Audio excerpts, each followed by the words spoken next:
All right. The Matrix.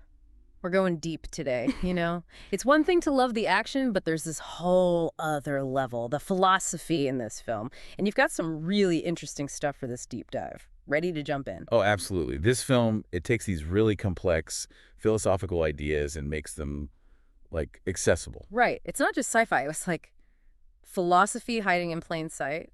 Your source material, that Breaking Down the Matrix article, it goes right for the big one. What's real? Yeah, the whole Matrix idea, this, like, fake world, it makes you question everything you think you know. It's like a modern version of Plato's cave. Okay, yeah, the article mentions Plato.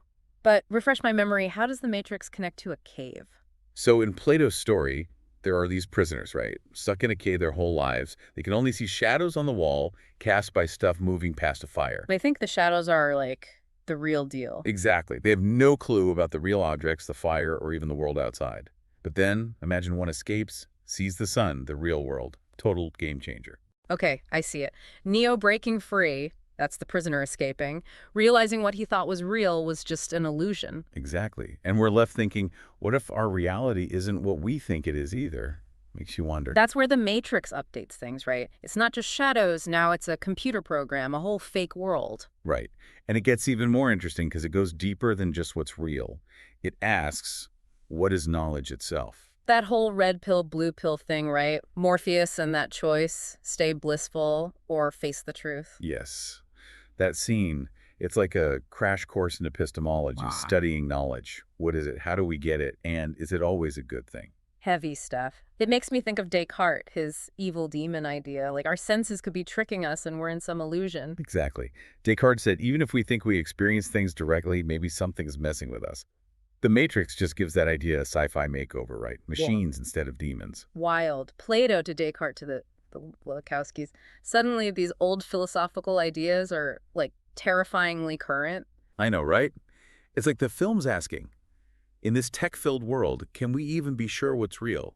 Especially when tech can create illusions so well. Okay, so the Matrix makes us question reality, but then it throws another curveball. Free will versus being controlled by fate. Are we really in control or just playing out a script? And that's where things get really fascinating.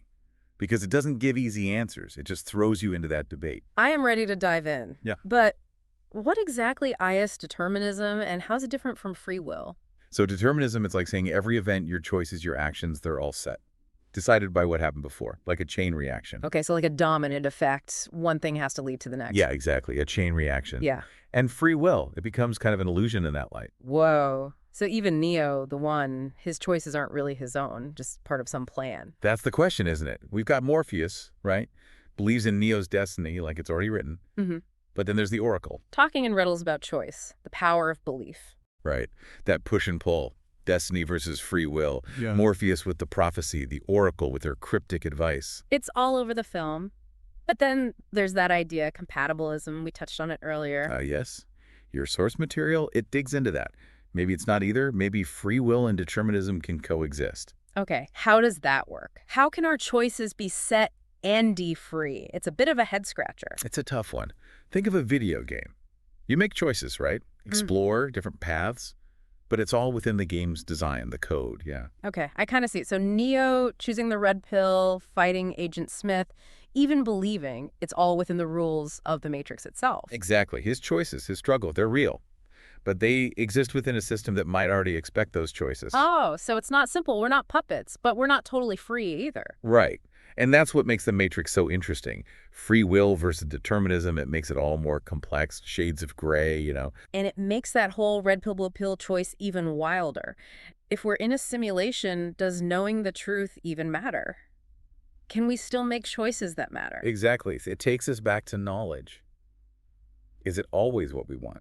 Even inside the Matrix, knowing it's fake, they still make choices, face the outcomes. And then there's Cypher, right? Chooses to forget the real world, go back in. He makes a good case for blissful ignorance. He does. Cypher's interesting. Opposite of Neo. Chooses the easy way out. Comfort over truth, over freedom. Makes you rethink that whole red pill, blue pill thing. We see choosing knowledge as the heroic thing, but Cypher makes you wonder, at what cost? Exactly. Is ignorance bliss if it's a lie? Cypher makes us ask, Is there ever a time when not knowing is better? What does that say about us, about how we see truth in our own lives? Now, those are big questions. But Cypher, he's not just rejecting knowledge, it's the responsibility that comes with it. Right. Yeah, absolutely. He doesn't want that burden. Knowing the truth, having to fight for freedom in a system built to keep him down, it's a lot. It is, and it shows how layered this film is. Cypher reminds us that knowing things, it can hurt. Disillusionment, responsibility, wanting to go back to not knowing. Makes you think about all those red pill blue pill moments we talk about. Like choosing to know is always right, but maybe it's not that simple. Right, and that's what makes The Matrix stick with us, even now.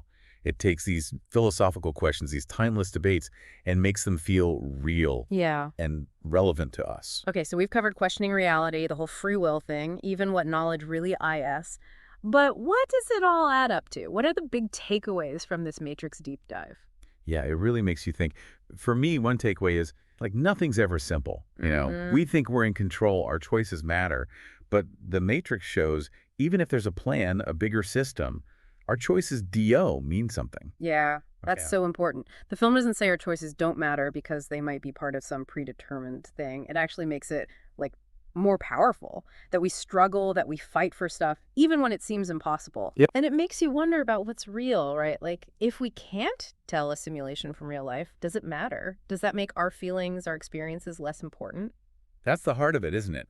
The film's saying it's not so much the world around us, but how we choose to see it. Our connections, what we fight for. That's what makes things real.